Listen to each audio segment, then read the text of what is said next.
very good morning to all of you.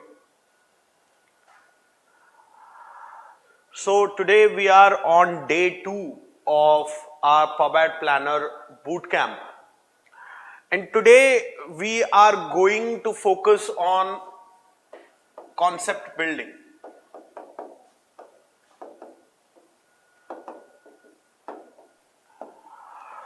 But before I get into the concept building and the exercise of it, let me tell you 3-4 things. Those of you who have not attended yesterday's boot camp and are joining us today, you will find the day 1 in your My Account section.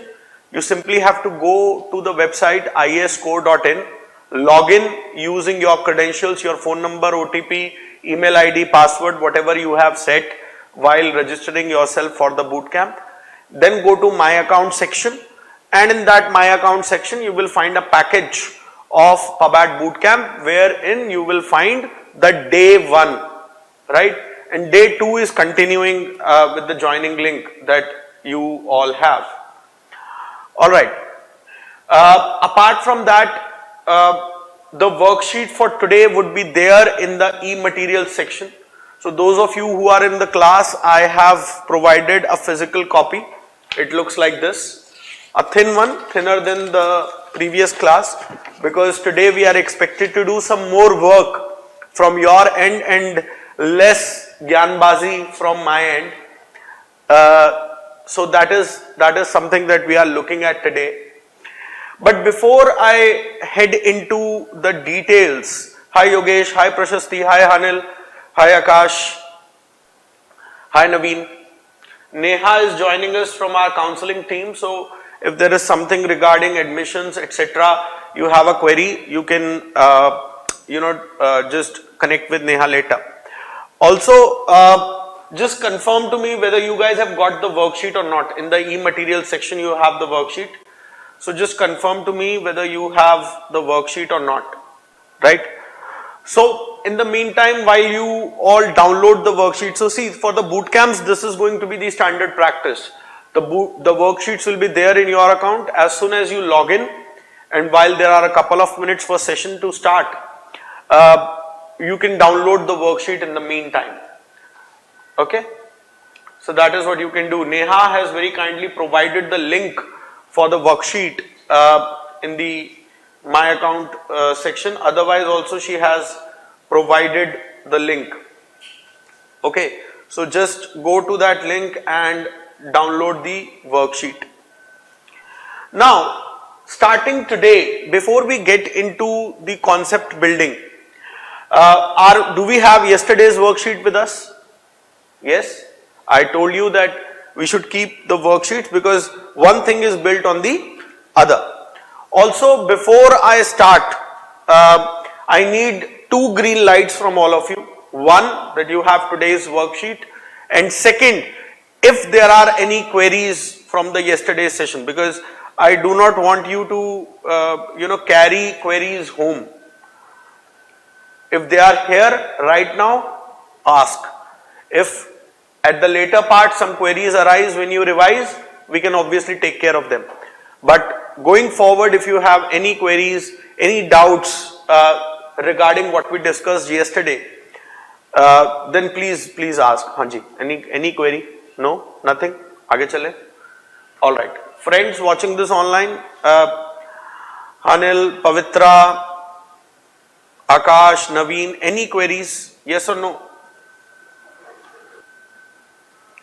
Alright. So if we see today's worksheet, it is around concept building for a topic or around a topic. In the first session, I talked about that how when we look at the UPSC,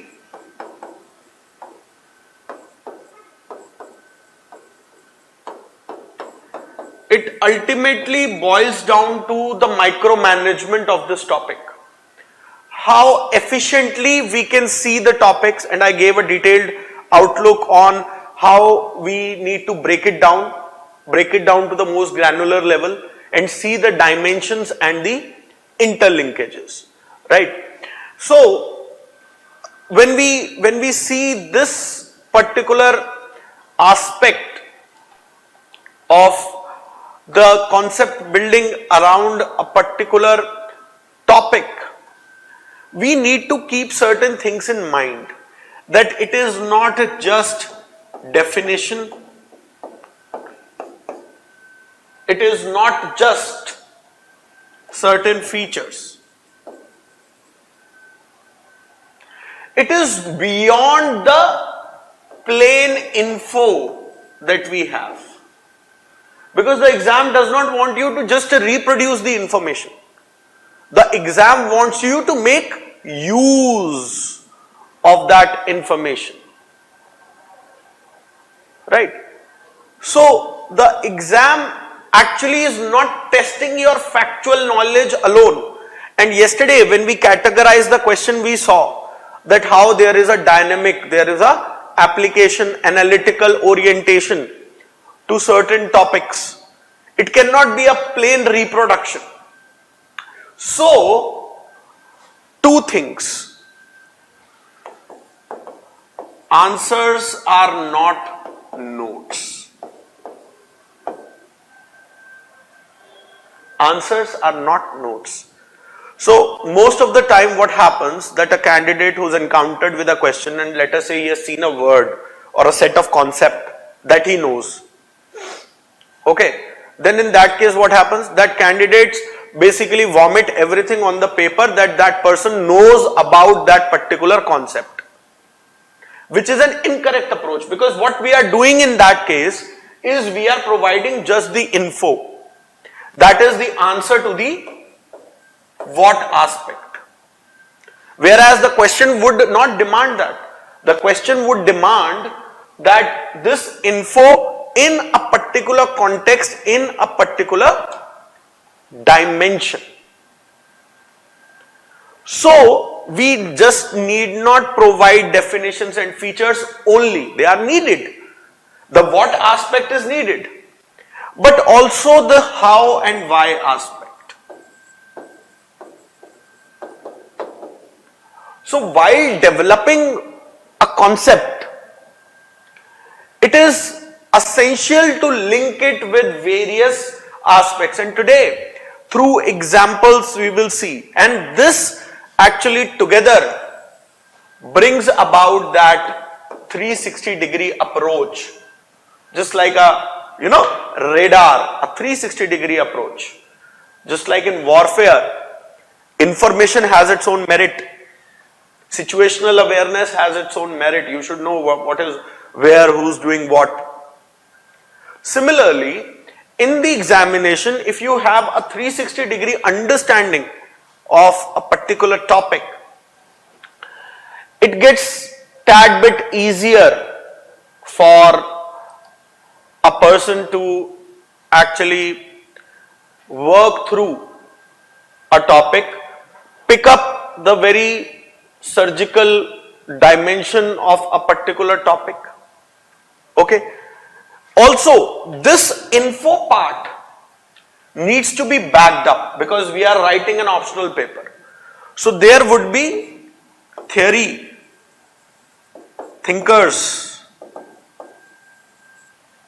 which will form the philosophical or the conceptual backbone, right? And then there would be examples and interlinkages that will form the other end of the spectrum.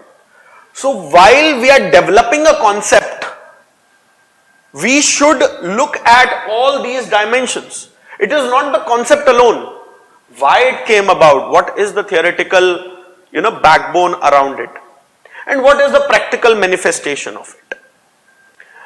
Hence, because public administration especially is a subject, like we discussed, that you can see it in motion. You can see it in day-to-day, life. Okay?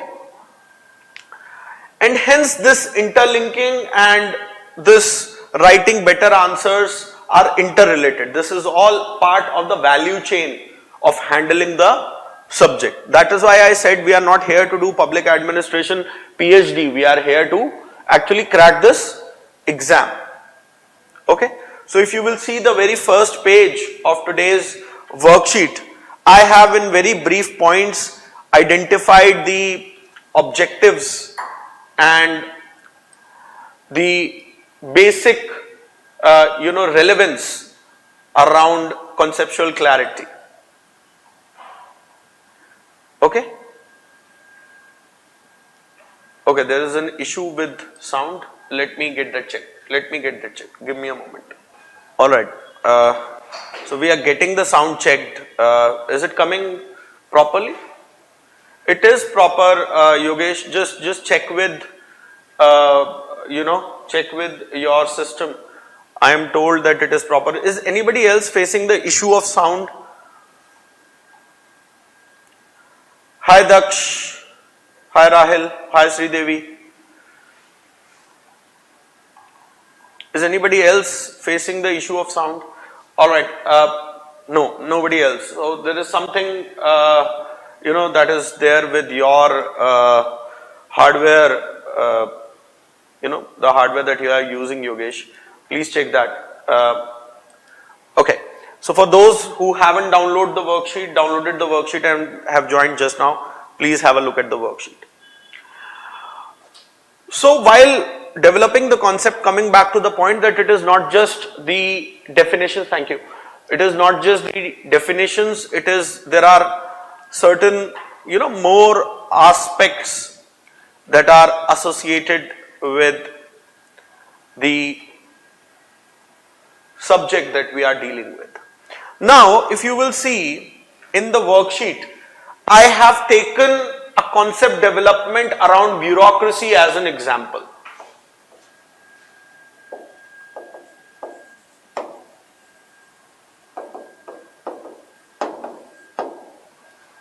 The concept development around bureaucracy as an example. First tell me, have you heard of the term bureaucracy? Have you heard of the term bureaucracy? Yes or no? I need an audience that is alive. Hi Rudra. Yes or no? Hi Yashasvi. Yes or no? Yes. In what context have we heard the term bureaucracy? In a government office. There is a hierarchical, systematic, some sort of a structure, right? Whenever we talk about administration is what? A group of people making an effort, utilizing certain resources to attain a goal, right? When we are adding the word public, the rudimentary understanding is that we are serving a public goal. Okay, friends, please understand, these are initial sessions to orient you all. I am not getting into deep technical aspect. Okay, there can be 10 definitions for public administration and more. What I am trying to imbibe here is a rudimentary understanding. So basically we are looking at a setup in which there are people at various levels which synergize their efforts to realize a certain goal, right? And the interplay in this setup, including the man, the materials, the resources and the effort, is administration. At a very rudimentary level we can understand it. Now if you look at the relationship, when we look at public administration as a subject and we add the word public to it, right? When we add the word public to it, that means these goals are public and there is an organization that is there to take charge of these goals. So bureaucracy at a rudimentary level, don't worry, we will be taking a bureaucracy in exhaustive details, including scholars during our classes. But bureaucracy comes across as what? As a paraphernalia to realize those goals. So bureaucracy is one of the core concept of public administration. Okay? It is one of the core concepts in public administration. The term bureaucracy actually originated up. I see that a lot of you are not writing. Make it a habit in my sessions. While there will be separate dictations, yes, I will be giving them. But your own scribbling should not stop. Anybody has a pain, sprain, anything in their hand, they can tell me I am ready to pay the doctor's fee. But your hand should not stop. Alright?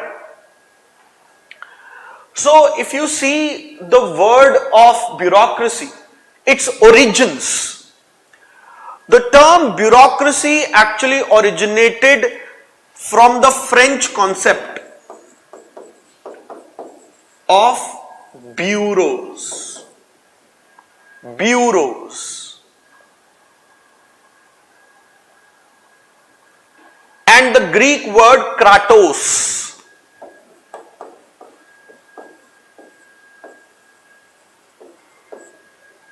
And the Greek word kratos, that means power or rule, whereas bureau would mean desk or office.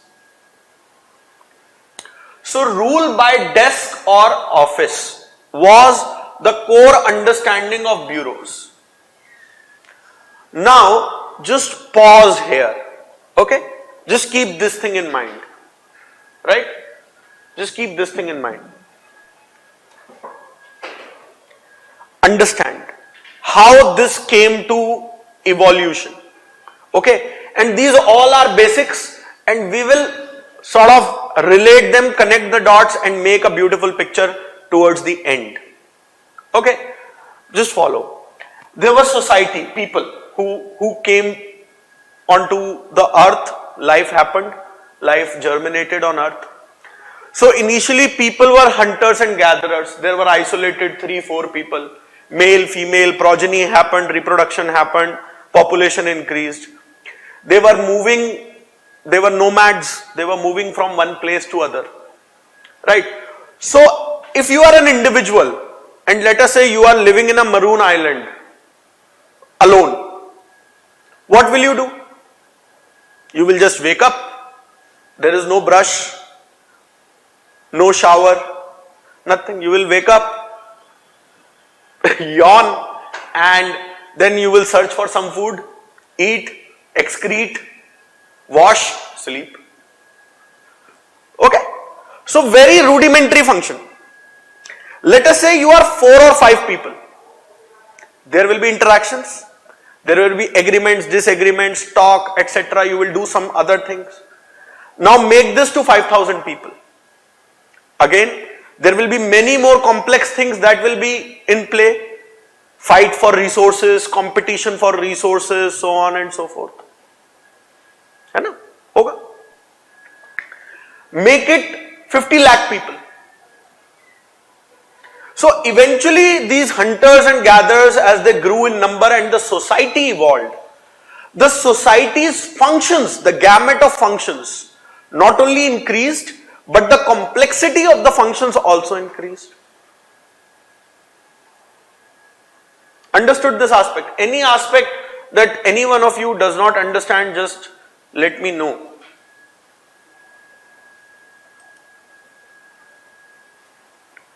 Daksh you will find in the e-material section. Everything is there, don't worry.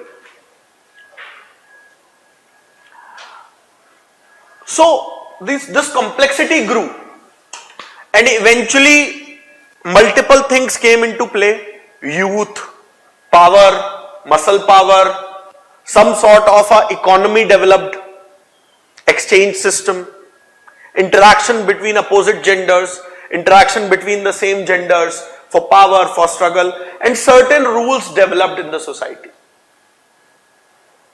Right? While that happened, eventually as the society was getting more complex and the functions were getting more and more in numbers, so not everybody can do everything. So they started selecting leaders. I'm not getting into what is the basis of selection. It can be a patriarchal society to male selection, matriarchal society to female selection. It can be based on muscle power, it can be based on age, it can be based on height, it can be based on fatness, anything. Right? There are tribes in Africa, in Latin America who actually choose their leaders based on fatness. That is why I incorporated this aspect. So, eventually they selected leaders. This leadership, which was based on something as the society grew, became hereditary. That is how kingdoms emerged. Basically, what emerged was that there is a society and then there is some sort of a state that emerged. State which works for the society. Okay? The state which works for the society, because the society itself cannot do everything. Now for this state to work, it will need people, resources, and it will have certain legitimacy to make the decisions. That legitimacy is conferred by the society itself. Initially there were kingdoms, then the democracy comes. I'm not getting into the nature of the state. The idea is fairly simple, that there is an entity which emerges called state, which governs a society which lives in a particular geography with certain rules and regulations. And to govern that society, or carrying out governance in that society, that state needs a body of individuals. It needs people, no? You need policemen, you need justice system developed, so you need judiciary, right? Gradually, if we see today, there are developmental functions, bring up healthcare, bring up education, bring up skill development. So you have the bureaucracy, teachers, this and that, everything came up. So systems and subsystems came up. But who was actually doing this? This was nothing but a body of individuals. This body of individuals is called as bureaucracy, because the institutions which this body of individual mans used to be called as bureau. Okay, so this comes across as something that is very cardinal to the functioning of administration, because the state has to manage certain affairs, realize certain goals. So this cadre of individuals is important. Let us not call it bureaucracy. In French system, those offices were called as bureaus, and the people who were manning those offices came to be known as bureaucracy. Right? So while that bureaucracy was coming up, that bureaucracy was infamous. Infamous means they were hated. Why? Because they were inefficient. Now in this scheme of things, if the state is not able to respond to the needs of the society, then obviously people will query with the state. If I am not able to teach you, you will say, "Arey yaar, kya bekar aadmi, kya bekar padha raha?" Soon I will lose the legitimacy. So bureaucracy was notorious for its inefficiency. Hence the term bureaucracy was looked at with a very negative character. Bureaucracy means inefficiency. Okay, that became synonymous. But gradually what happened? In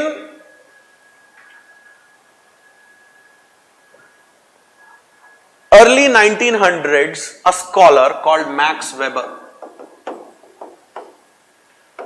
redefined the bureaucracy.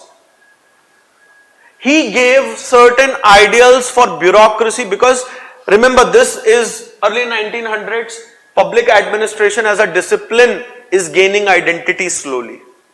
It has always been an activity since Chanakya, but as a subject, as a matter of study, as a dedicated field of inquiry, it is gaining its currency. So in that sense, this era, the traditional classical era, was dominated by scienticism. That everything should be rational, because we were looking at public administration as a science. Science means what? You raise the temperature, material will heat up. So there is a cause and there is a effect. So we were looking at this from a cause and effect relationship. That means a scientific, empirical, evidence-based relationship. So there was absolute rationality, that was the norm. Things should be absolutely rational. And the scholar Max Weber, actually gave the idea of legal, rational bureaucracy. Legal, rational bureaucracy. And he said, for this bureaucracy to be legal and rational, it should have certain features. Certain features like it should be hierarchy. That there is a proper chain of command that is there. A clear superordinate-subordinate relationship. There should be a chain of command. Okay? People, bosses, their bosses, so on and so forth. Then he gave another thing, that is division of labor. That means the task should be divided, it should be broken down into subtasks with a degree of specialization. You are constructing a house, you will need an architect, that person will have its own specialization. Plumber, carpenter, electrician, they will have their own set of specializations, and every effort will culminate together to realize that goal of constructing the house. Okay. Then he talked about another trait, that is impersonality. Impersonality would mean that the decision making is rational. It's scientific. That means there would be set rules, regulations. It should not be whimsical. I feel like doing this. There should not be a personal bias. Okay? There should not be a personal bias. Rules based operation. So the idea was that you finalize rules the best way, and based on that you operate. That means there is absolute rationality. And then there is career orientation. That means people are selected based on merit, based on their capabilities, based on their skills. Now you see this system, the characteristics of this system. Don't you find that the modern day civil service, the way our organizations are arranged, the way our ministries and departments are arranged, the way our government is arranged, is following this? You have a secretary, deputy secretary, under secretary, section officer below them, right? Also, you look at any organization, you will have a head of marketing, marketing representative, head of sales, sales representatives, head of operations, various people looking into various parts of operations. Right? Your body, organization, your brain is at the top, it is controlling everything. Then your hands have a certain function, your limbs have a certain functions, your tongue has a certain function, your eye has a certain function. And they all contribute to your working. So, this was the idea of bureaucracy, that the bureau should be like this. So, if it will be rule based, if it will be impartial, impersonal order, so it will not be victim to whims and fancies. So he sought to bring out the bureaucracy from its negative character and present it in a positive light. This will ensure, these features will ensure predictability, consistency in the state and its behavior, and therefore it will bring about efficiency and effectiveness. It will ensure that the people are working in a disciplined, in a professional manner. Also, whatever government may come and go, the bureaucracy remains. You see, prime ministers change, chief ministers change, but the office of chief secretary, the ministries, the departments, they remain. Your district magistrate remains. And this prevents nepotism and favoritism. Okay, so we have seen the concept, its ideological backbone, its features, characteristics, and what impact does it bring to the overall administration. Are we clear till now? Are we clear till now? Yes or no? Yes or no?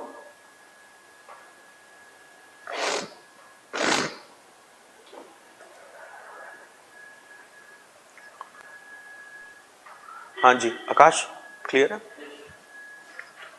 Okay, so while this is there, but not everything can be hunky-dory, not everything can be always good. So there was this criticism of bureaucracy, or as we came to know bureaucracy today, the Weberian idea of bureaucracy. It says it leads to red tapeism because people get obsessed with rules. Today you are a district collector, you have to provide relief to the farmers. You will issue a 2 rupees check because as per rules this is the figure that has been arrived. You will not look at the emotional, psychological, practical aspects that to collect this 2 rupee check and to submit it, the person will end up spending 200 rupees. So it is defeating the purpose for which it is made. Also, red tapeism means that you delay things. You are a sucker for rules. If the rules does not allow, you don't go out of the way. You don't see the bigger picture. You are obsessed with the rules. So excessive reliance on procedures defeat the purpose. So while rules were there as a means, as a tool to bring about the goal, for individuals the rules become the goal itself. So they don't worry about the goal, they are only into rule compliance. Inertia. Do you know inertia as a concept in physics? So let us say you are sitting in a bus. So you are sitting, bus is moving, okay. Everything is moving fine. Suddenly the bus stops, brakes, but you are moving. So therefore you get a jerk like this, no? This happens. This is inertia. Right? In physics, this is the inertia, science. Or, okay. Now, bureaucratic inertia would mean resistance to change. That the environment has changed, but you are continuing to move on the same track. You are not very responsive to the traditional environment. Whereas, if we see the governments operating today, the environment is so dynamic. Suddenly Trump came, everything else is happening. Tomorrow, yesterday blockchain came, newer challenges have emerged, cryptocurrency and all that. AI came, fake news, deep fakes have emerged. But you continue to work that way. You will say, okay, there are no rules and regulations for this. What I am about to do? What am I supposed to do? Main kya karu? So there is this inertia in the bureaucracy, resistance to change. Also there is lack of innovation. This is, I am giving you a very basic orientation, okay? There are scholarly critiques of bureaucracy as well. Okay? Now, if we will see from more theoretical lens, the bureaucracy, while there is a structure and then there is a goal, that means there is a function. So we can use this structure function approach, the structural functional framework, to be more correct academically, to see the bureaucracy. So traditionally there was a different system. Traditionally there was something, there were no rules, whims and fancies, might is right, those who have the power muscle power, money power, they rule. The modern day, if we see, present. So the modern day idea is something that is highly sensitive to people. Their moods, needs, aspirations. And bureaucracy comes across somewhere in the middle. It is neither fully traditional nor it is fully modern. So you will see in India, while there is a meritocracy that is being there in, let us say, civil service, how they operate, but there is also a favoritism, traditional characteristics, person of my caste, my religion, my area, my ethnicity. You are a Bihari, I am a Bihari, okay, let's work together. Those kind of characteristics are also available. Also, if you look at it from a human perspective, because if you see the syllabus unit 2 administrative thought, there are human relation theorists who actually try to look the administration from something more than just a rationality, more than just science, more than just a cause and effect. Right? I mean, it is like this. I have to build a house and that will take 10,000 man hours. Should I employ 100 men for 100 days? That will serve the purpose. On paper, yes. But can those 100 men work for 100 days, 1 hour each? Is it healthy? No. Will the people be physically able to work? No. But your traditional school of thought will say on paper that the mathematics is correct, logic is correct, it will work. So human relation or the human perspective brought the practical realization of human, emotional, psychological, non-empirical aspects that affect the goal attainment and that affect the processes towards goal attainment. And in that sense, the human relations school actually criticized Weber, criticized that rule obsession. While there is a super subordinate, there would be other relationships. There can be a male-female angle, a hesitation. Right? There can be a caste angle. There can be an ethnic angle. And hence, it will impact the working of that individuals, those individuals. That will have a bearing on their productivity. That will translate into overall efficiency and effectiveness of the organization. We are looking at one person, but the organization is there, no? Every person has their own dynamics. They are humans. There is subjectivity. It is not completely objective. Right? So, when this whole sum will come, this whole thing will integrate, it might not lead to this paperwork kind of an outcome. People will fall sick, people will have likes and preferences. Okay? So this human relations schools criticizes this approach.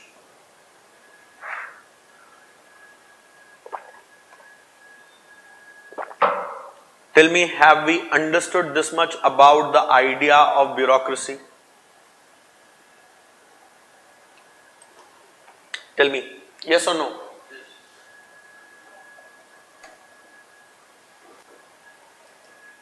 So this is but a rudimentary concept. I have picked up certain easy concepts which you can relate for the boot camp. In the classes, when we'll be going on with the systematic approach towards syllabus, there will be very detailed outlook. There would be very detailed notes. Everything will be there. Okay. This is to orient you that how from various lengths and dimensions. You see, we started with the term bureaucracy and how many threads we are opening with it.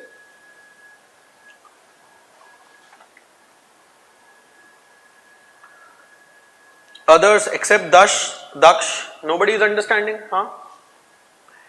Praveen, Akash, Yogesh, Hanil, Arvind, Surya, Cheshta, Kabir, Abhishek, Mudit, Yashasvi, Rudra, Rahil, Prashasti. Come on, I need your responses here. So this is how we, gradually open up layer by layer, just like an onion. You have all seen an onion, right? Then comes, after this comes, the NPM. Because you see what happened, the state was there, the society was there, the state was governing the affairs of society. In that, the state had resources, the state had money, the state had legitimacy, authority, power. So instead of being a custodian for the interest of the society, the state became dominant. That I decide, you follow. I will decide what is your interest. Okay. So in that case, the state was losing legitimacy because there was a dissonance between what the society desired and what the state was doing. The people were merely rendered as beneficiaries. A top-down approach came. That from the state towards the society. So new public management, because management we generally associate with private enterprise. So there are certain characteristics. So a shift was, an NPM is nothing but a post-Weberian reform.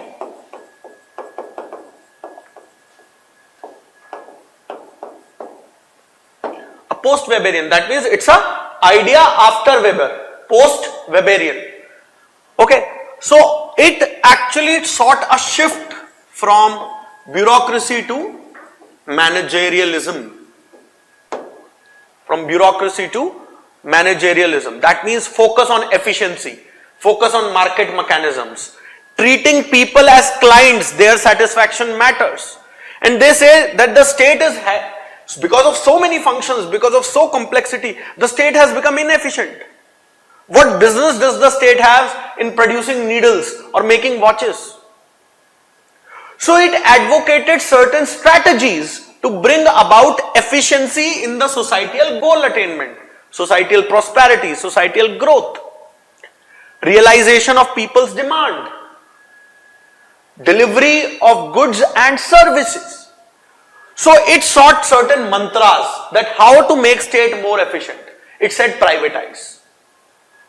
There should be a performance-based criteria for bureaucracy. Instead of rule-centric, that is the traditional Weberian bureaucracy we are talking about, we should be people-centric or citizen-centric.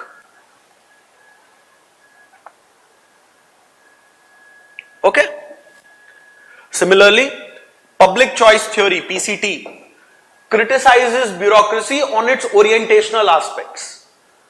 It says that the bureaucracy is inward looking. It says that the bureaucracy is self-serving. They only look for their interest. And similarly, advocates for privatization and competition.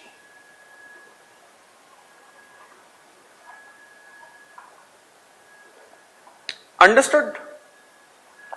So, in that sense, if you see the worksheet 1, we have seen the concept of bureaucracy.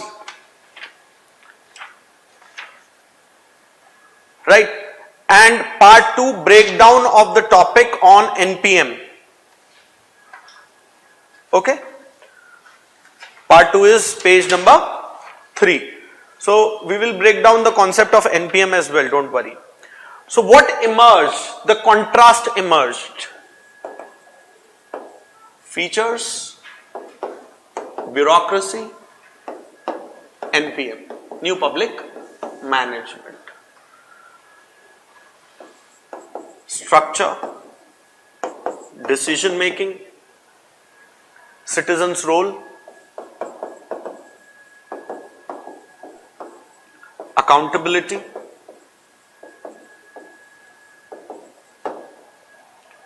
efficiency. So in the bureaucracy, what emerged? It was hierarchical. It was rigid. Whereas NPM came across as decentralized, flexible. I told you, no? The bureaucracy was top down. I decide, you follow. Whereas NPM was more people centric. Okay? Decision making here was rules based. Here became performance based. Citizen's role, here citizen was a passive recipient. Here citizen is an active client or customer.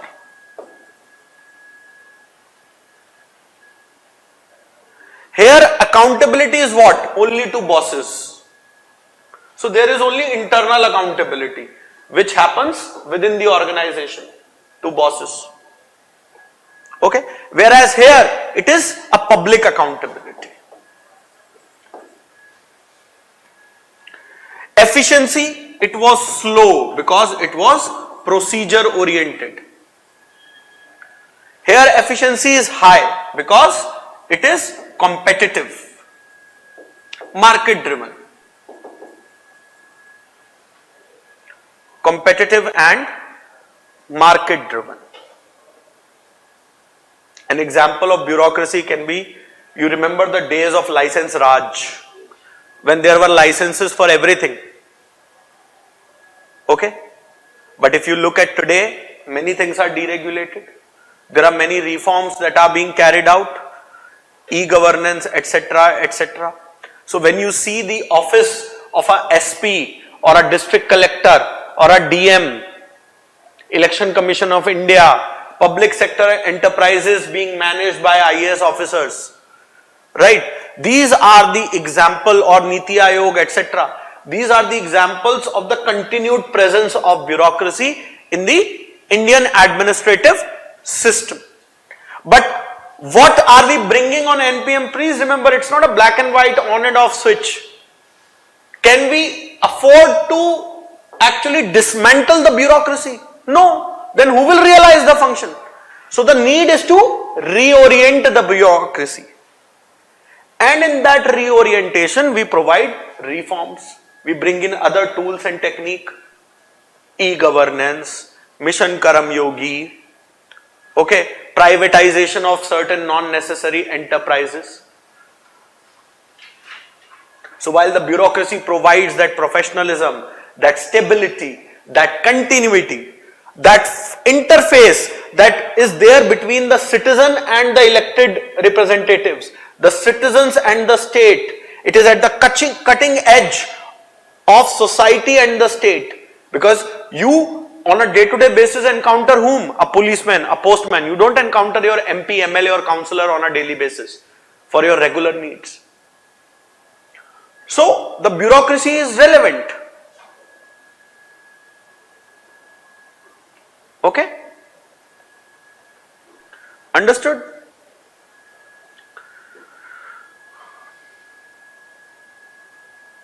ठीक है?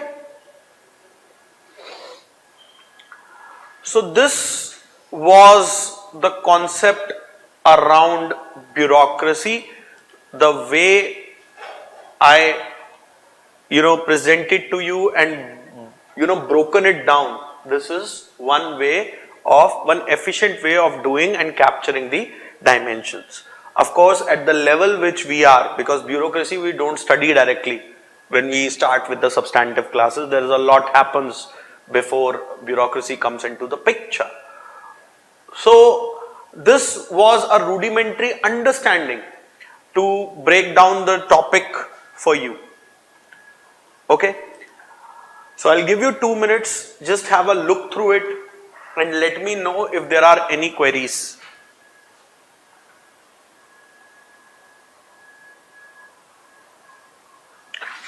Now if you see, I have provided develop a similar framework for good governance. Okay, so I will give you 5-7 minutes to actually work on the concept of good governance, and in a similar manner send it across on WhatsApp at the moment. Since we are right now at a level where we haven't actually understood the idea, you are free to use internet, but I want you to develop it in a systematic manner.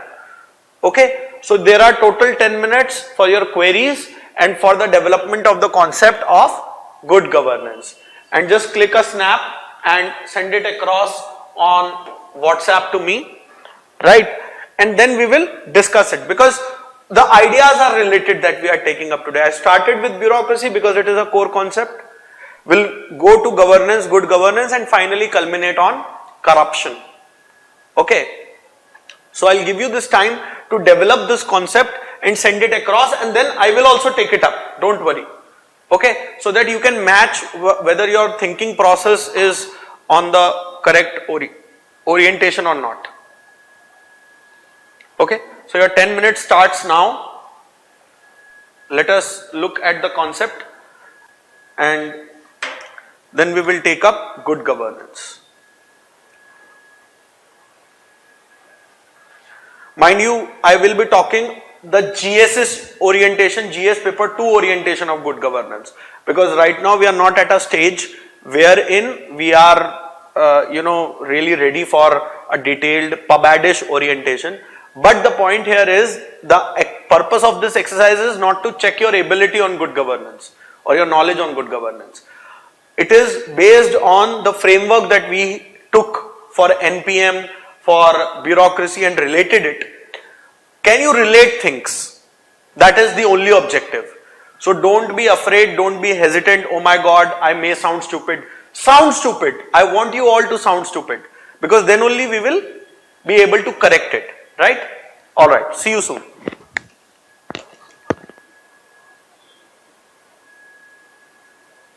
Alright, are we done?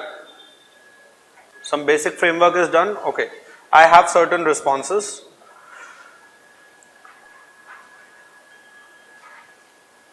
The first one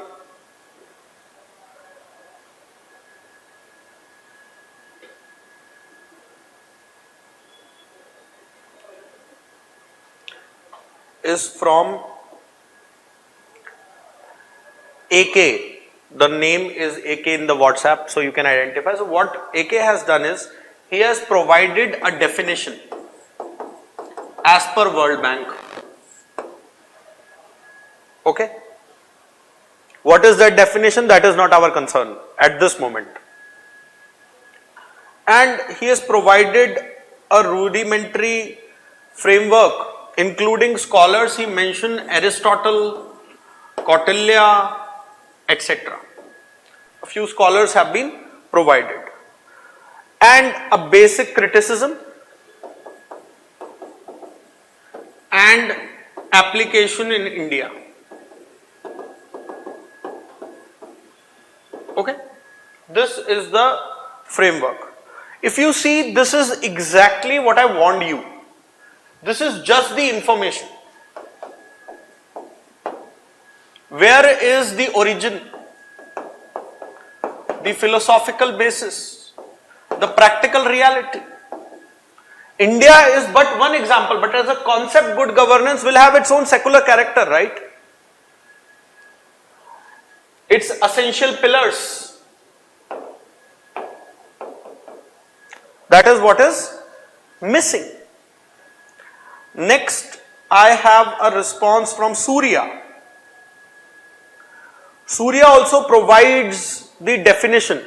He quotes certain thinkers, but not all of them are actually related. For example, he quotes Woodrow Wilson and he is looking at performance, but that is a traditional idea. Good governance is in line with the idea of NPM. Okay, that is not a traditional idea.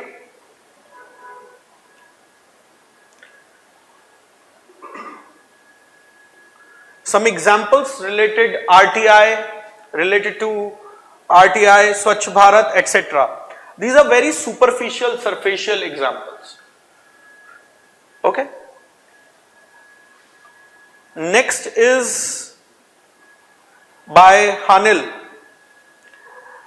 and he provides just a framework, the pillars. But certainly the idea demands more. Okay, let us see what you have done. So here our friend Akash has provided definition, pillars, recommendations. But this is not the whole and sole development of the topic as such. I understand. I mean, we are fairly young into this discipline, that you all are freshers. But the idea is, have we captured, I am not getting into the correctness of the facts that you have put in. I am getting into, my concern is, have we captured the framework of good governance? That is something that I am more concerned about. Okay, so let us work this out in a systematic manner, like we saw bureaucracy. Okay, I will not get into very depth of it, but the framework should be settled. Now, if you look at the term good governance, we will look about the word good later. Let us look at governance. What is governance? If you look at the term governance, it is closely related to the term government. It is an abstract term on the face of it. It is very abstract. But the origin of the word is somewhere close to government. That is all we can sense by the terminology of governance. Is governance a new thing? No. Governance is practically as old as civilization. So when we mention Kautilya, when we mention Aristotle, etc., the governance as an idea is very old, but the terminology is recent. The terminology is recent. You remember society, state. The state is supposed to govern the affairs of the society. That means it will act in the task of governing or governance. Now look at it like this. You have a legal case to fight. You will appoint a lawyer. So that makes you a principal and that lawyer an agent. Because that lawyer will serve your interest, represent your interest, further advocate your interest. Similar is this kind of a relationship between the society and the state, which we call as a social contract. So the idea is very old. The idea is very old. So that means governance comes across as what? Because the state will have the authority. Society has given the authority. So the state will primarily engage in decision making. Regarding what? Regarding the interest of the affairs of the state. How will it make decisions? On what basis? It will utilize certain resources. So the act of governance is nothing but decision making with regard to allocation of certain resources to serve public interest by the state. This is an act of governance. If we extrapolate it, that means it is managing political, social, economic, cultural, all the affairs of the society. So the management of political, social, economic affairs of a country, because society, country, is nothing but governance. So what was the modus operandi? Who is making decision? That is just the state. That means who is the actor that is making the decision? State. That means you have only one actor, lone actor. But gradually what happened? The state acquired more and more power, more and more resources. So in a case where you and your lawyer is there, who should dictate the terms? You or lawyer? You are paying that lawyer, no? You. But eventually lawyer decides on your behalf without consulting you. So that is incorrect. So similarly, when state assumed so much power, command over resources, and it started dominating the society, that is where the friction began. Because the actions of the state were in not harmony with the needs, demands, aspirations, expectations of the society. So the state started losing legitimacy. It started losing trust of the people and the society. So in that threat, because of the in light of the NPM, one is the theoretical movement that is happening. Understand, from a traditional to NPM PCT. The society said that it cannot be business as usual. The state realized that it will soon lose the legitimacy, it will be dismantled, people will throw away the state. So the state sought to change itself. It opened up. It says not only state, but state, market and civil society together will serve the public interest or society. So this changed orientation under the light of NPM etc. came to be known as a governance paradigm. That is where the governance as a terminology originates. And this is happening around somewhere in late 80s and early 90s. Because that is when the theoretical development of NPM is happening. When the institutions like World Bank etc. saw, they said this is governance is okay. But how is this governance? What is the qualitative aspects of this governance? Because this is a value-free idea. So the World Bank said that to make this governance good, good is subjective, no? Your good cannot be my good always. But what is this good? It said that this governance paradigm should have certain features, characteristics.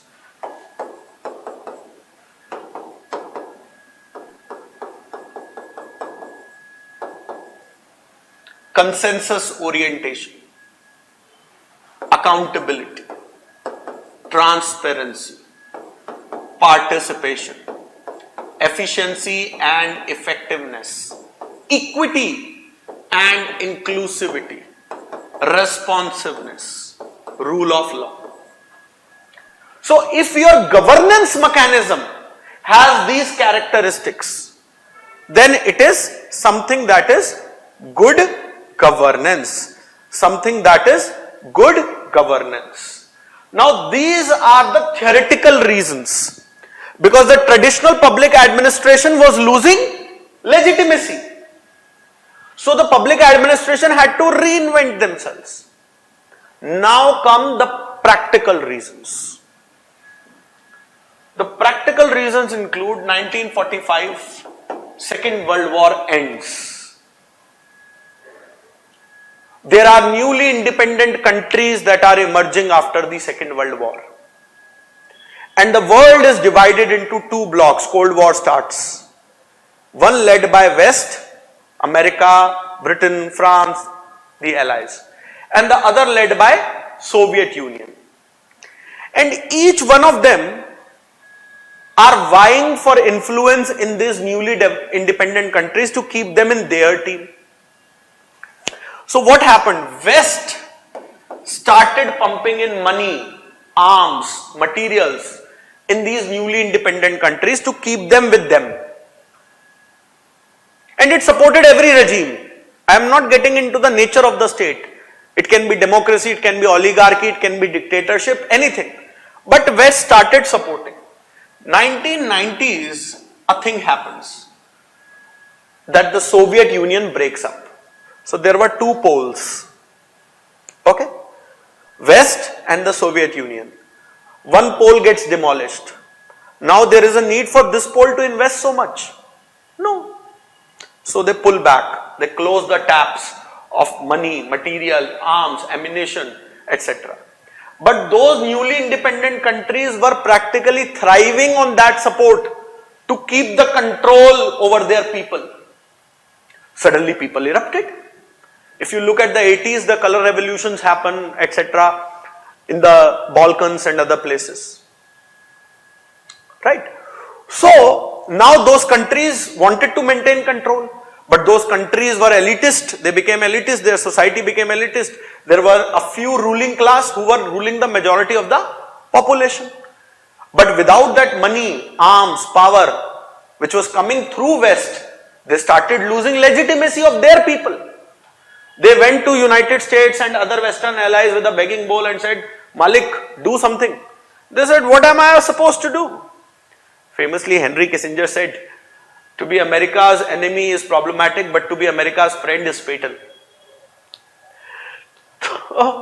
This happened, and this you see with Ukraine what is happening. Okay, so West said, we can't give you money. No money, like the Trump says, no? They said, what am I supposed to do? West said, go to Bretton Woods institutions. Go to institutions like World Bank, etc. So World Bank, on a report of crisis in sub-Saharan African countries of these legitimacy, labeled it as crisis of governance. And it said that the state only approach will not work. You should diversify.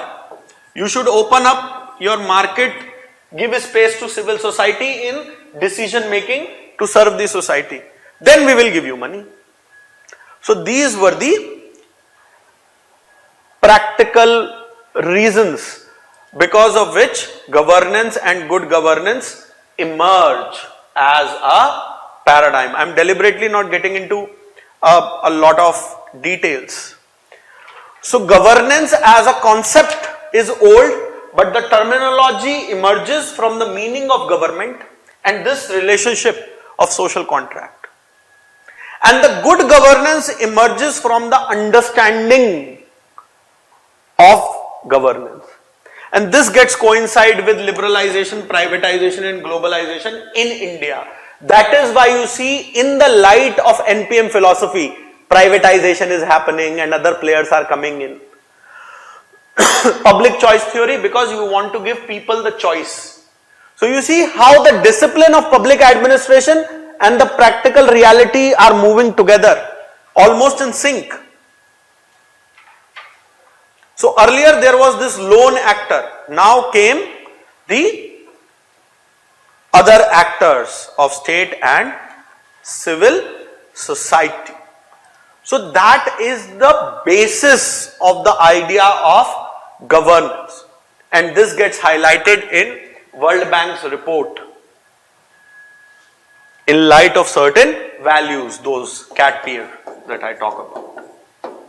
Consensus orientation, accountability, transparency, participation, efficiency and effectiveness, equity and inclusivity. Okay? Responsiveness, rule of law.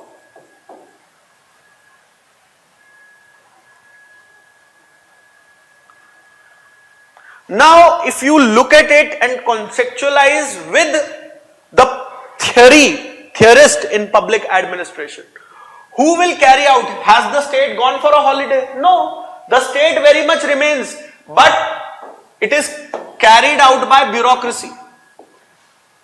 But this bureaucracy is rooted in traditional ideas, elitism, red tapeism, rule obsession. So this bureaucracy will have to change, but will remain. Okay, understood. Similarly, the ideas of scienticism, because they bring about efficiency and effectiveness.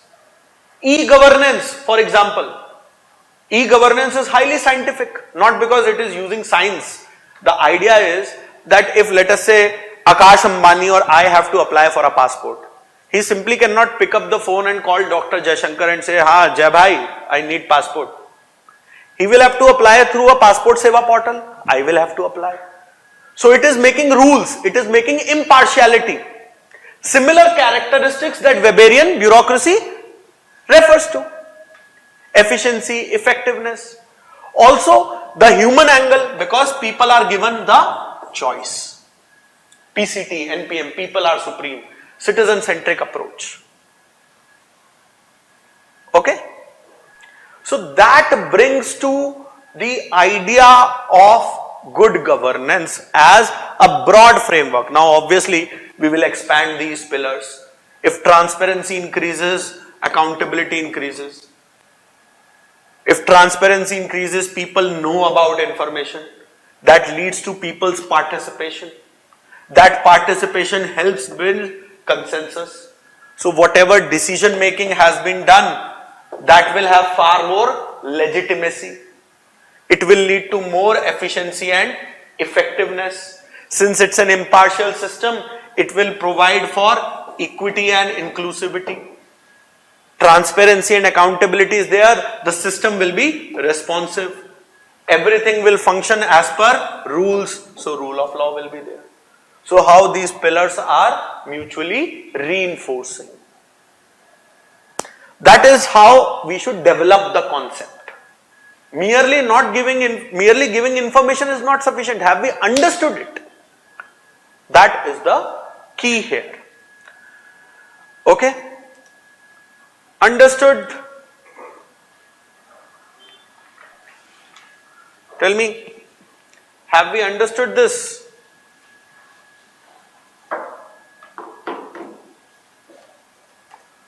Yes or no? To build this concept from its origins, how it moved, the evolution, why it moved. Okay? Now, if you will see the page 3 of the worksheet. Page 3 of the worksheet. There is a breakdown of the topic and I have given a step-by-step approach. Basically, in my discussions, I have followed a similar pattern. So I have talked about the origins and definitions, theoretical, philosophical ideas, what are the features, what are the characteristics, criticism, application, all these things. And if you see, I have developed a broad idea on the difference between the characteristics of Weberian bureaucracy and NPM, something that I talked about earlier. Okay?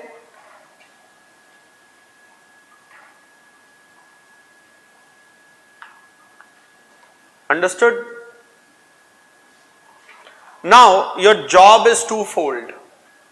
One, to actually create a similar comparison table for old governance, that is, the state is the lone actor, and the good governance. One. Two, you have to work in more details on the Weberian bureaucracy and NPM comparison. You have 10 minutes for this.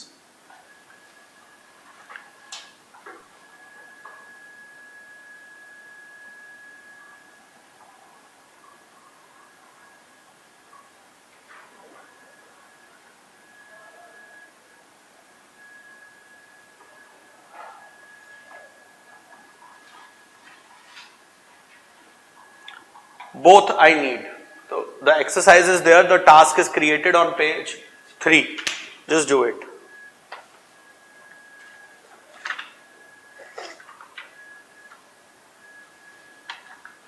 Okay. Fairly easy stuff. You can use internet, you can use other things. I just want to see how your mind is actually working on this.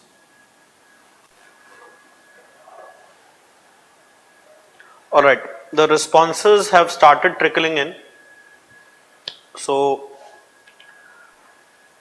Surya actually mentions certain aspect, okay, between old governance and new governance, or the old way and the new way.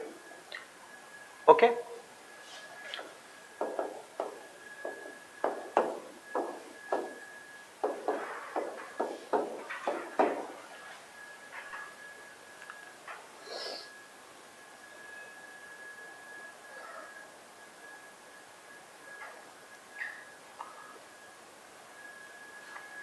So he uses certain technical jargons, which is fine with me, because he would have googled, I guess Surya, you have googled this, wherein he says the core idea of the old governance is bureaucratic efficiency. And the new idea is networked collaboration. Networked, right? State, market, civil society, a network. Decision making, he says it is top down, and here obviously the opposite is participative, and I can add it is bottom up. Okay. With regards to accountability, here you have a centralized control because only the state is there. Whereas here you have a shared responsibility. Then the citizen's role, passive, active.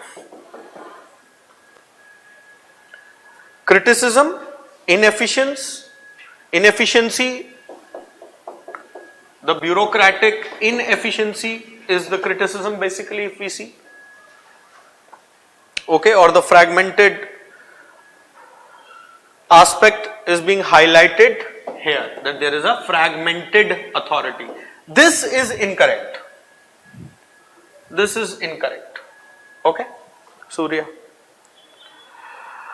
What you have done? Show me.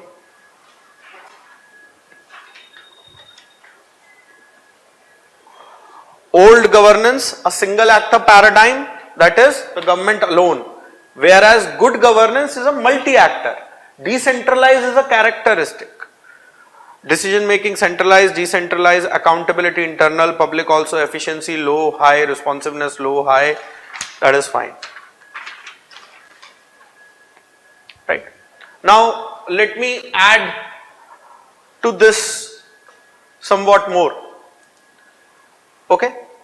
If you look at the various examples which we can link with the characteristics of good governance, and then through that we can see, for example, RTR, Citizens Charter, they are sought to bring transparency and accountability, right? So they have a certain characteristics of their own. Okay, so if you look at old governance and new governance and the aspects, while what Surya did was fine, there was one logical inconsistency that I pointed out. Decision making, bureaucratic, centralized, and there it is decentralized and participatory. Okay, accountability, internal, centralized, hierarchical. Whereas in the good governance it is external as well. That means citizens, media, civil society organization. With regards to transparency, the old governance provides very limited visibility, limited access to information. Whereas the good governance, because transparency is an essential feature, it provides a high degree of information sharing. There is a high degree of access. Here you see, civil society is what? Citizens only into organized groups, NGOs, various associations, industry, chamber of commerce, media, etc. So, if you see the citizen's role, in the old governance he was a passive receiver. Whatever the state has decided, I will have to accept. Right? Whereas in good governance, the citizens come across as an active stakeholder. You see, the businesses and the civil society in the traditional approach were the outliers. They were not the part of decision making.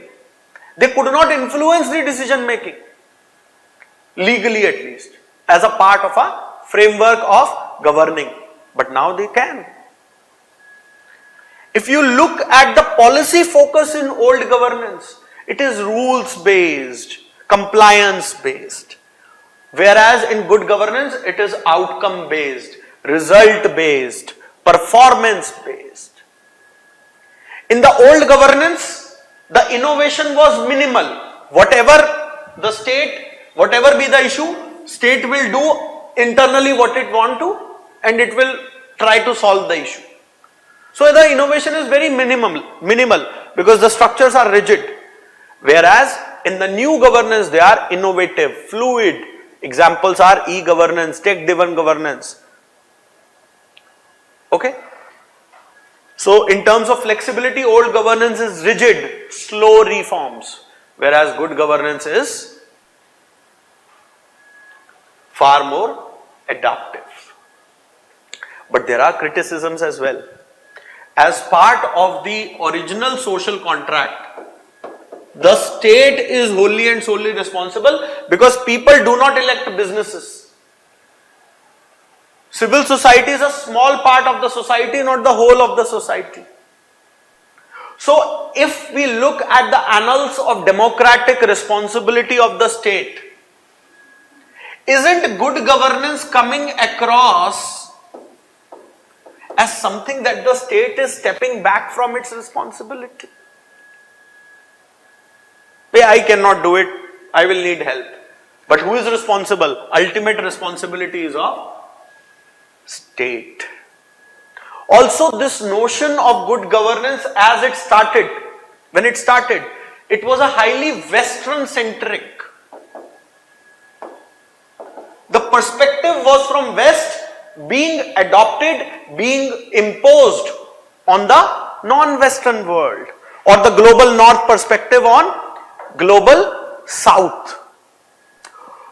It overemphasizes on market-based reform. These are the criticisms of, in a way, NPM as well. It overemphasized on market. Not everybody can pay by the market.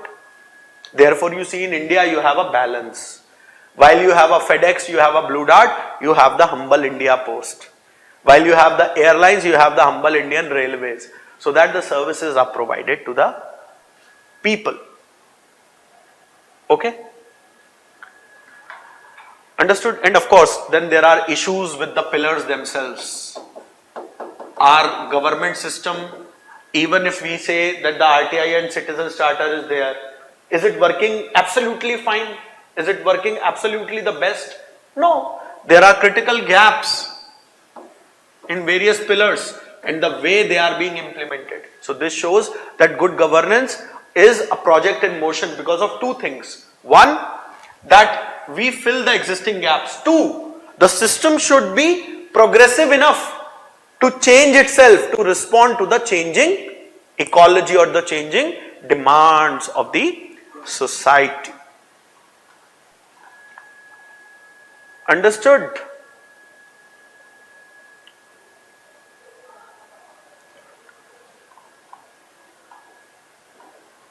Okay.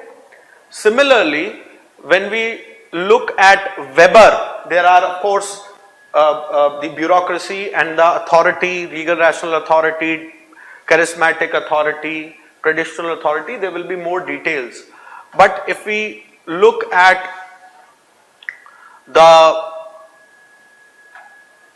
distinction between Weberian bureaucracy and the new public management, let me just put this here. A more detailed table would be better.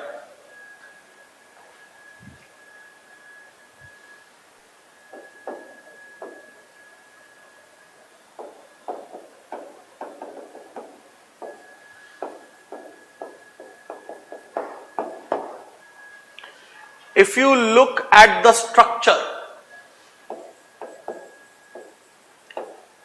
bureaucracy is hierarchical, rule based, whereas NPM, good governance, etc., they are talking about a decentralized structure, a flexible structure. Next, decision making. The Weberian idea of bureaucracy, because there are hierarchies, there are rule obsession, so the decision making is highly centralized, inward, rigid, whereas slow, whereas NPM is performance driven, outcome driven. Accountability is internal, accountability is external. Efficiency is slow in Weberian bureaucracy, whereas In NPM it is competitive. Citizens' role is same, passive and active.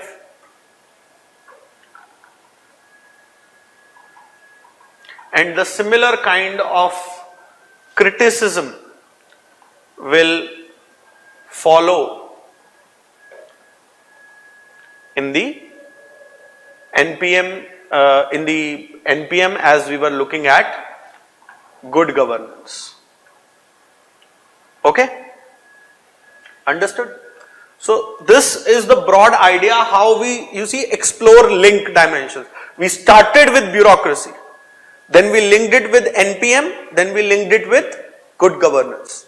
Similarly, we will have to link them with schools of thoughts that are there, the scholarly views. Okay, but that is something for the substantive classes. The idea was to demonstrate. Now, there is this exercise on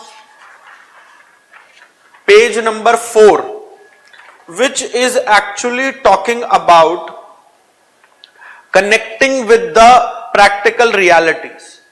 And if you see the bureaucratic efficiency and reforms, I have talked about how traditional bureaucracy was slow, rule driven, whereas now, because of other things, you have e-governance initiative, public private partnership. I have given the example of Delhi Metro, right? Similarly, I want you to link the exercises on page number 5. The task is there. Find an example of a successful administrative reform in India and relate it to public administration theory. Now in this, yesterday and today, we talked about multiple theoretical aspects of public administration yesterday while detailing the syllabus. We also asked to identify certain questions, the nature of the questions. Okay, so a present administrative reform that might have improved the efficiency in light of NPM, in light of good governance, and in light of the reorientation of the government itself, bureaucratic reform. So you need to link it with public administration theory. Okay, I will take an example and detail it out, but I want to very rudimentally know in 2 minutes. You can write in the chat box or you can tell me here that what kind of reform do you think it brings about. For others, write in the chat box. I do not want a detailed answer. I will take an example and I will demonstrate how to do this exercise. In a similar manner, you can do it for other reforms as well. But tell me, one reform that you think as an answer to this task and to which parts you can relate it to theory. Yesterday we linked various policies and programs.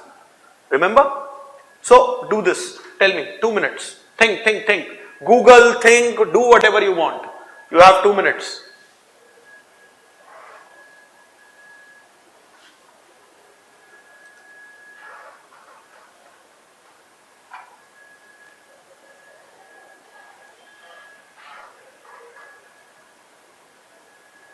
A successful administrative reform, and through that we will see the theoretical linkage. This is something that how we link the practical reality to the static theory, also the current affairs to the theory. And mind you, all the 5 worksheets have been uploaded in the e-material section. Okay, so tomorrow please be ready with it. Just download the worksheet beforehand. Tell me one example. Come on.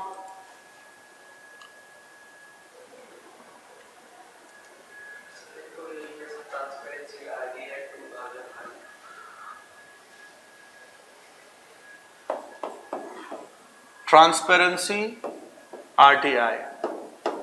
What is the theory?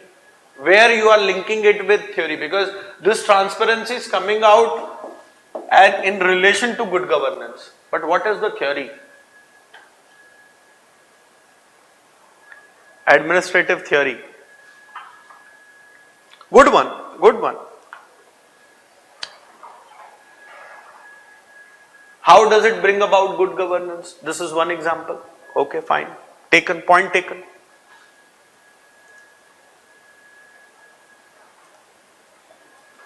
Others?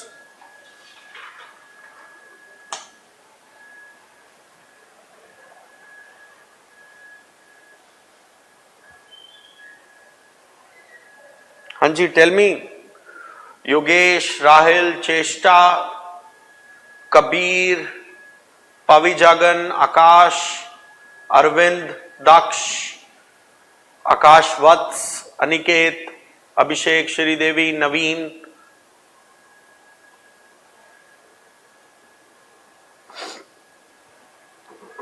हाँ जी बताइए.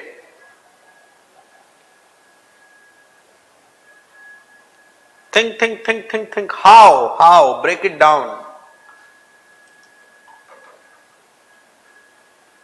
Find an example of a successful administrative reform in India and relate it to a public administration theory. CP grams. CP grams is not for monitoring ombudsman. Tell me the public administration theory. You are looking at it only from good governance. I am looking at it from a more conceptual lens. I am asking you to look at it from a more conceptual lens. Which part of the syllabus? Don't say e-governance. Which part of the syllabus? Others? See, none of you are incorrect here. Let me tell you, including friends who are writing. But you are correct by fluke. You do not, either you are not able to convey how it is related to theory. Alright, let me take an example and break it down for you.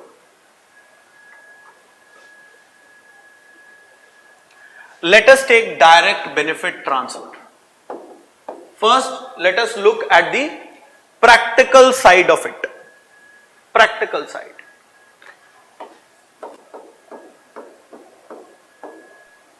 State and the society is there. India is a developing country. And in that sense, the state responsibility towards society is not just working through the governance framework. So either the state will ensure public interest through the framework, or at times it will do directly. So there are many benefits that the state provides in terms of welfare schemes, programs, etc. Many subsidies are provided, many grants are provided. Right? Earlier there was a leakage. Let me take example of MG Narega. So let us say the wage is 100 rupees. The Bahubali henchman who is there on the project of the contractor will get thumb impression of poor people on 100 rupees receiving, but he will only give 15 rupees. There were ghost beneficiaries. But direct benefit transfer through Jan Dhan Aadhaar Mobile Trinity has eliminated that. Also, the benefit now directly reaches the people. It reduces leakages, pilferages, ghost beneficiaries, and has now become a via media to deliver those entitlements to the public, whether it is PM Kisan, LPG subsidy, etc. It is using a technological backbone, like I said, Jan Dhan Aadhaar Mobile. Now it is bringing what? It is bringing transparency and accountability into the system, efficiency and effectiveness into the system. It is bringing in equity and inclusivity into the system. Now you cannot say, oh, he is from different caste, I will slap him and not give him his Manrega wage. That cannot happen easily. At least that is something that cannot happen. Now, if you link it with Weber, isn't it enhancing the notion of legality and rationality in decision making and actions?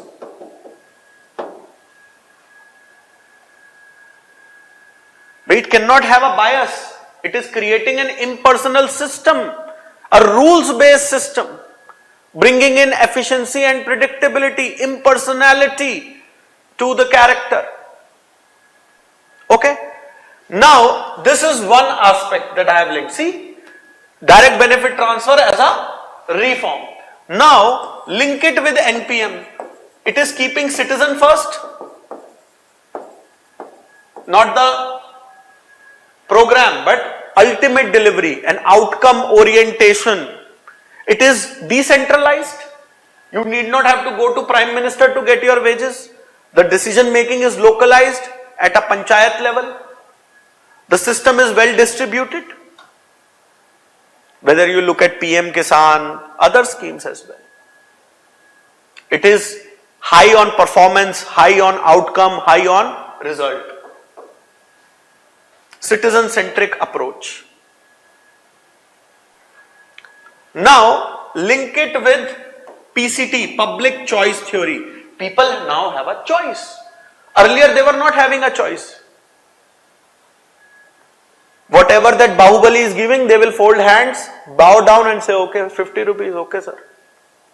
Now they have a choice. It is reducing the monopoly of the government. Citizens are directly receiving the benefits. They are not beholden to a bureaucrat or to a petty official, a patwari on the ground. It is promoting efficiency, promoting cost saving. So, we linked it with Weber, we linked it with NPM, we linked it with PCT and need not say good governance.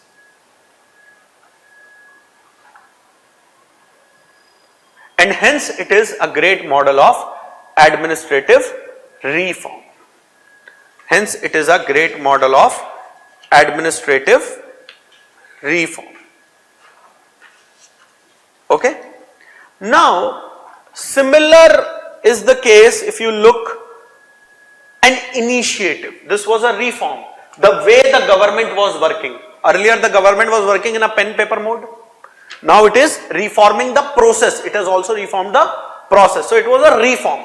Now, if you look at page number 6, the page number 6 of the worksheet talks about find a recent government initiative and explain it using administrative theory.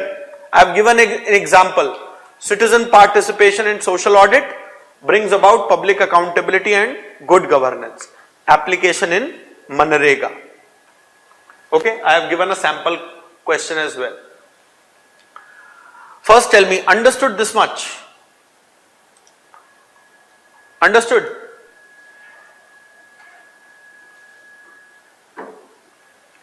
Then only I will move ahead. Understood? Yes or no? Yes, Hanil. Now, let me break it down to a recent governance initiative and actually build the same, because a similar exercise we did now. You see, Mission Karam Yogi, which is a civil services reform. Now you see the Weberian bureaucracy in India. There are certain negative traits, red tapeism, the negative traits of the bureaucracy itself, inward orientation, rule obsession, etc., etc. Now if you see the Mission Karam Yogi, it is a civil services capacity building program so that the Indian bureaucracy is transformed into a more citizen friendly, more efficient, more tech savvy entity. It is talking about enhancing their competency rather than simply letting them be or getting them promoted just because they have spent 10 years. There are various subsections to Mission Karam Yogi, digital learning, 360-degree assessment, etc., etc. Now, I am not getting into the details of Mission Karam Yogi as such. What I am trying to do is I am trying to link it with administrative theory. So while Weberian model, the characteristics is impartial, to bring about efficiency and effectiveness, to bring about a rules-based order. Are we asking the bureaucracy to be emotionless while being impartial? To be insensitive while being impartial? No. We are also looking at, in the modern day reality, to orient that bureaucracy in a manner that it serves the citizens, not the rules alone. So while the Weberian model advocates this professionalism, rules-based hierarchy, the earlier training programs that were there in the civil services were merely inward looking. They were trying to do things that were better. Okay, you need more people, we will give you more people. Oh, you need this process flow, we will need this process flow. But ultimate outcome was not there. Also, the idea of the civil service being lazy, being lethargical, being status quoist, resistance to change, that needs to be changed. Because the reality, the citizens' expectations are changing. That is why if you see Mission Karam Yogi, the tagline itself is from rules to roles. A role orientation. That this is the responsibility, this is the outcome. Not just these are the rules. I have to issue a check, only 2 rupees check I will issue. It is not even worth of the paper that it is being issued. The paper is certainly more costlier. Okay. So Mission Karam Yogi actually shifts this orientation of Weberian bureaucracy while maintaining the positive characters of Weberian bureaucracy and bringing down the negative characters. That is the first learning. Also, similarly, we can link it with NPM and good governance, wherein we are talking about more performance orientation, more technology driven, more choice to the people, decentralized, etc. Now, let us look at it with a human orientation. We are looking at subjective aspects of these very bureaucrats or civil servants. Their morale, their motivation, their appreciation. Okay? So that the employee also develops, enhancing their skills, not just rote learning. Okay? So the traditional aspect was focusing on hierarchy, rigidness. Okay? Mission Karam Yogi is actually bringing a personalization to the civil servant. Encourages soft skill development, better communication. So you would have, how many of you have been frequently traveling from railways, at least from Rajdhani or Shatabdis? So earlier, when the TT used to come, because this is, I am giving you an example because fairly recently, in the last 1.5 years, many railway employees have gone through these trainings under Mission Karam Yogi. Obviously, they start from premium trains, Rajdhani, Shatabdi, etc. or Vande Bharat. So earlier, when in Shatabdi the TT used to come, Hanji, ticket, okay. Now that person will come and say, okay, good morning or good evening, smile, okay, can I please see your ticket? The same person, remember. So he is being more human, he is also getting respect, people are smiling back, and he is also giving more respect to the citizen. So the citizen is in the focus, not just the process of ticket checking is in the focus. This makes a difference in the overall perception of railways in the minds of the citizens. This is just one example. Okay. Similarly, if you see during the G20 meeting in Delhi, the police officers went through soft skills training. Because you see, these are the interfaces with the public at large. You do not interact with Mr. Modi daily. You might interact with a policeman, a postman on a day-to-day basis when you are interfacing with the government.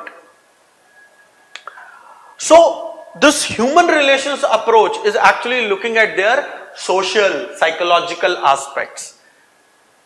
So, the human relations theory that we read in paper 2, in unit 2 of paper 1, that is coming to our aid. Need I say with regards to governance and good governance. Understood? Understood this? Yes or no? समझ में आया?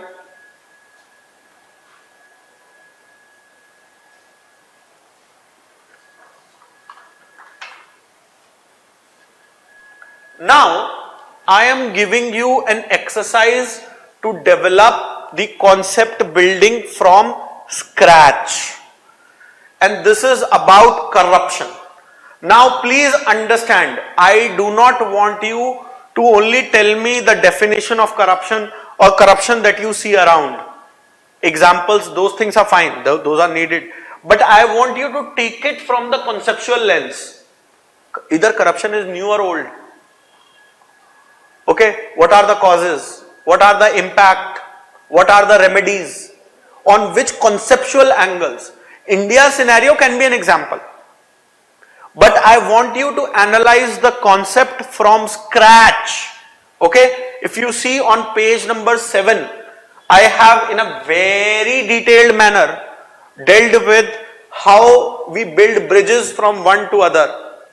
Bureaucracy, Weberian, NPM, good governance, and through these exercises I have tried to sort of lay a path.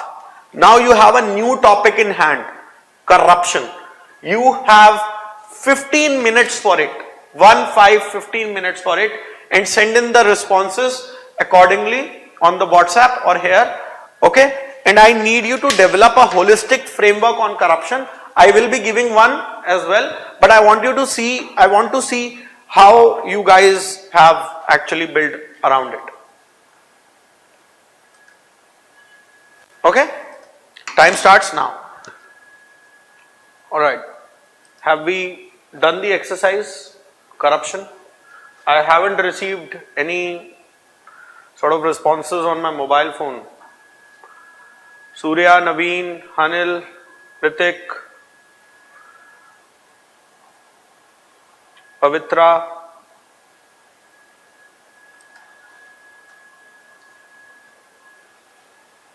हाँ जी दिखाइए.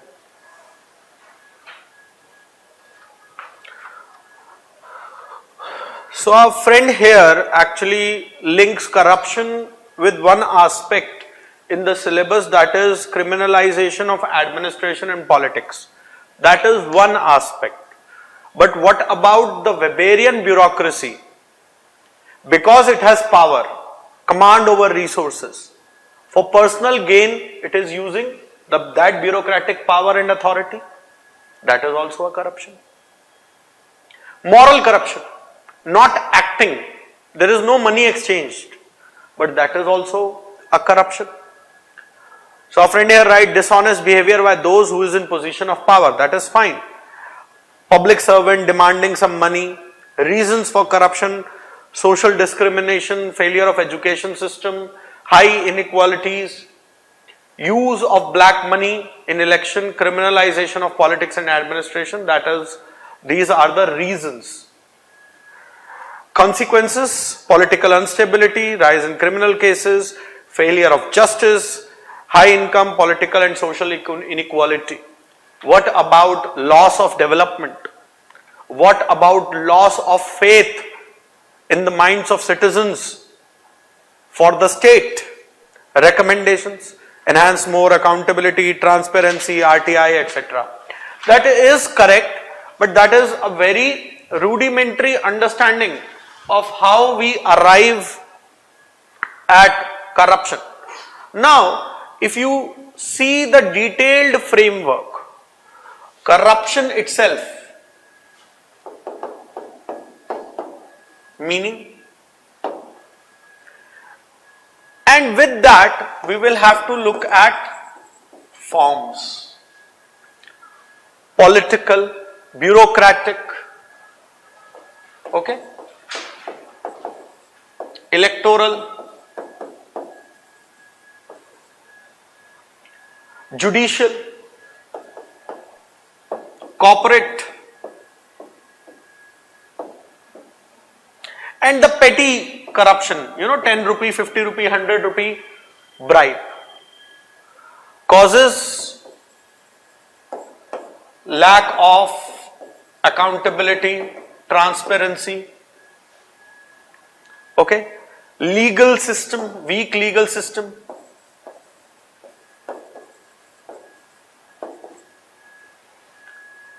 high amount of discretion and power Instead of power to the people, the power is with the state and the authorities. Socio-cultural norms. You see, the idea of bakshish to give somebody while they are doing their job. Things like nepotism, the compromise of Weberian characteristics. Nepotism, favoritism. Okay, and most importantly, weak enforcement of laws. There are laws, but they are not imposed.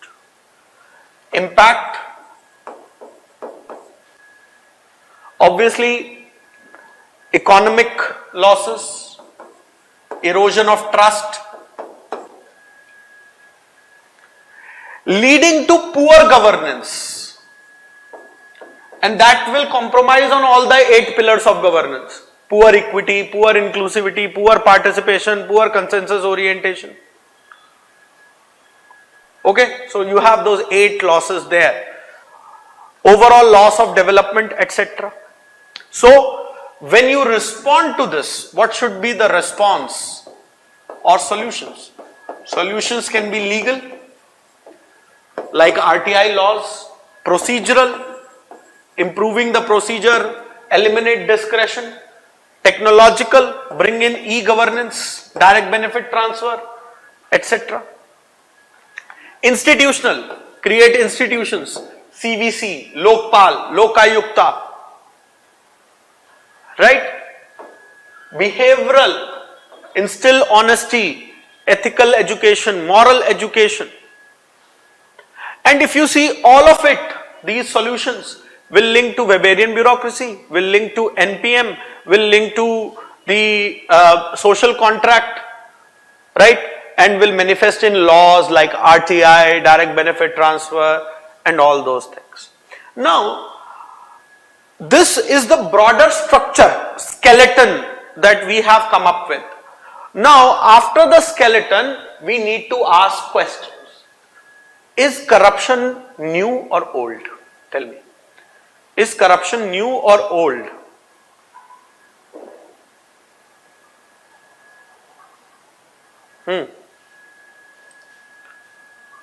Corruption as a phenomena is an old system.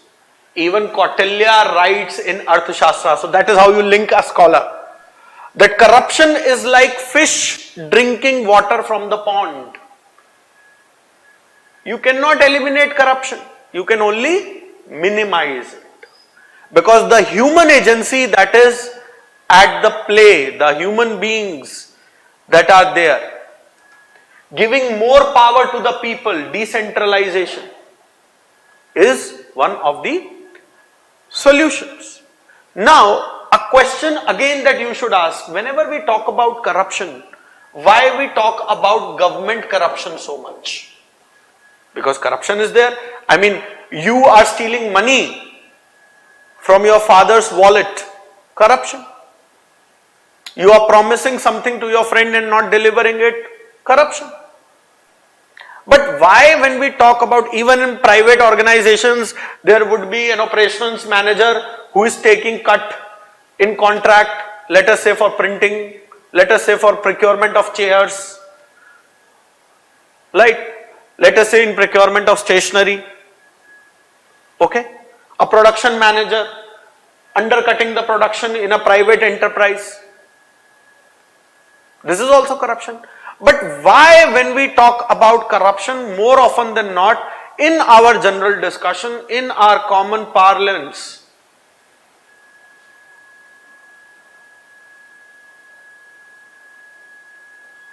right, honey. Why? Because you see, the state is omnipresent. You are sitting here preparing for an examination because state has prepared. No government official is here. You are walking on road. You are governed by certain rules that I have to drive on the left hand side in India. You are governed by those rules created by the state. You need not be the state physically. A representative of the state or a member or a bureaucrat needs to be present there. The state is omnipresent. And the state has the largest interface with the public. You are born, you need a birth certificate. You die, you need a death certificate. But everything else, even if we look at the governance paradigm, while market civil society has these spaces, their spaces, but who sets the rules of the game? It is the state. And hence, because state touches everybody, yes, lobbying if illegal is also corruption, because you are doing it in a hideous manner. In countries like US, lobbying is legal. Cut to comparative public administration. So the state is there and it is perceptible directly or indirectly, and hence whenever we talk about corruption, largely in discussions in common parlance, we talk about the corruption related to state. Now of course, whenever we talk about forms, there are various forms, but we will have to look at it from a conceptual angle as well. Systemic, non-systemic. Within the system, outside the system. Then through characteristics, whether it is routine or petty corruption, 10 rupee, 50 rupee bribe, or is it a grand corruption at the policy level, just like we saw in the coal scam. Crony capitalism is another corruption. What is the nature of the corruption? Is it coercive or non-coercive? Sometimes it is coercive. You are posted in a place where you have to take money. If you are not taking money, you are sounding out the alarm, you will be shunted out to a difficult posting. Similarly, the causes, if you look at, there are political, economic, administrative, ethical, moral causes. These are but the manifestations of it. The politico-bureaucratic nexus, the election funding, because crony capitalism etc. is coming from there only, no? 10 rupee corruption will not fund a political party, you understand? Economic causes, when we say, we are looking at developmental gaps. Let us say there is a policeman who works for 12 hours a day, mans a police post, directs the traffic, earning a salary of 40,000 rupees.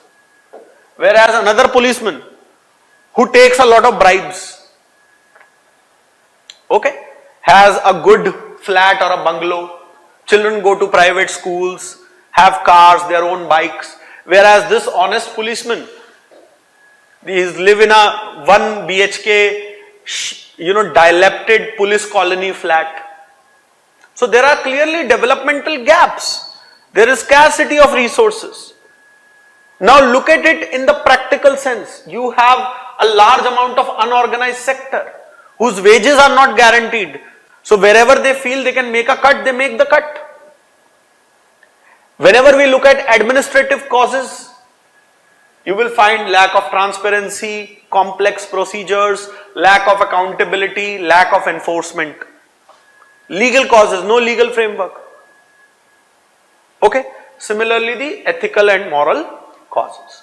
So this is how we need to branch out. I am not detailing on this because the second ARC very vividly talks about corruption in great details. The idea is that can we break corruption into certain forms and then sub-branch it. Similarly, judicial proceedings are said to be corrupt sometimes, where judges sell themselves allegedly, obviously, before Supreme Court actually sues me for contempt. That is why I am saying allegedly. Okay, we all know that it's a complex procedure. So till we bring in citizen centricity in the spirit of NPM good governance, retain good characteristics of Weberian bureaucracy and improve upon the lacunas or the ills of the Weberian bureaucracy that is there, we cannot eliminate corruption. This is one issue. Similarly, if you will see the unit 14 of paper 2, significant issues. This is how a systematic examination and breaking down of a concept along with the analysis needs to be done and performed. So today's session, the idea was not to teach you. I hope you all understand that. I am not teaching NPM, I am not teaching good governance. That will come in the regular classes where there will be detailed dictations, handouts and everything will be provided. Right? But the point is, how do we see things in perspective from various dimensions and interlink them, the philosophical, theoretical, practical aspects, and how to build the bridges. Alright? So I'll give you 2 minutes to just flip through the worksheets and other things and tell me what is there, if something is actually troubling you, because in the next session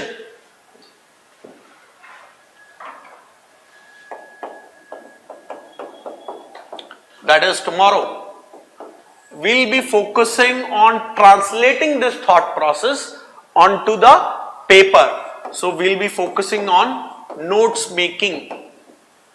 How do we make effective notes? While yes, during the classes we'll be giving you notes, but when you read some material, you read a newspaper piece or you read something, so I will tell you the various techniques, tools and techniques. So it will be less teaching, more training.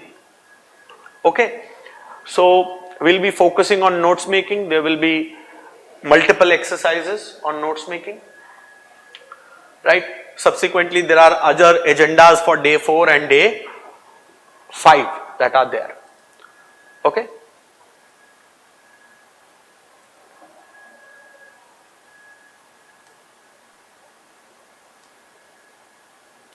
Got it, Naveen. Naveen, the idea was not to actually understand what is NPM.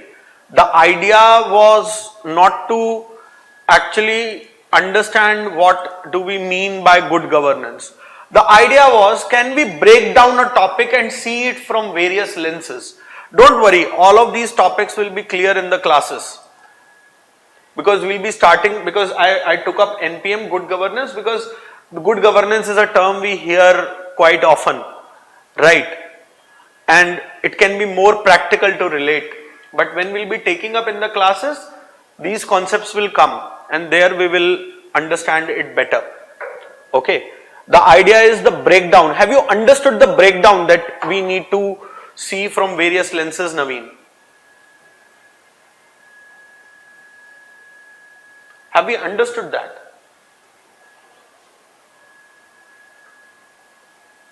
That how to connect, how to compare things on various aspects.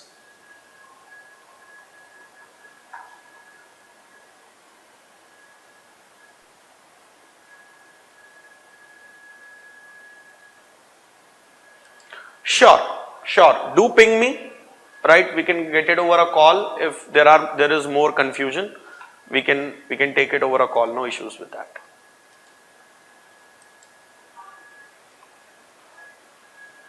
समझ में आया? Anybody else has a doubt? Surya, Hanil, Pavitra, any doubt?